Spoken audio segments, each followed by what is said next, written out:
বন্ধুগণ, আমি সুপ্রিয়া। আমাকে তোমরা চিনতে পারছো? আশা করি তোমরা সবাই আমাকে চিনতে পারছো। তো দেখো, বিয়ের পরে সবাই বলে বাচ্চা নাও গো, বাচ্চা নাও গো, দেরি করো না গো, দেরি করো না গো।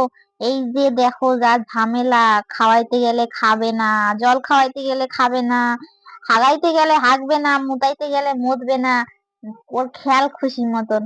তো দেখতে পাচ্ছ, কখনো বাইট নিচ্ছে, কখনো নিচ্ছে না। হে ভগবান, জীবনটা আমার তেঁতুল পাতা হয়ে গেল রে। বিয়ের আগে কেন করতে গেছিলাম, বিয়ের আগেই ভালো ছিলাম। বিয়া কইরা মা। তো বন্ধুরা, দেখতে পাচ্ছো আমার মেয়ে একবার ফোনে এইটা ঘাটছে, একবার ফোনে ওইটা ঘাটছে, এরকম করছে। আর আমি ওকে একটু একটু করে খাওয়াচ্ছি, মানে ফোন দেখিয়েও খাওয়াতে পারছি না। এই ডগি আয়, এই ম্যাও আয়, মানে কি বলবো। আর তোমাদের বাড়িতেও তো মনে হয় বাচ্চা আছে, তোমরা কি এরকম কষ্ট করে খাওয়াও গো? আমাকে একটু সাজেশন করো না, যে মানে কি করলে বাচ্চারা একটু জল খাবার একটু ভালো মতন খাবে। দেখো, আমি জলের বোতলটা মুখে ঠুসা ঠুসাও ঢুকাতে পারতাছি না, মানে এত কষ্ট করে। তো থ্যাংক ইউ বন্ধুরা, টাটা।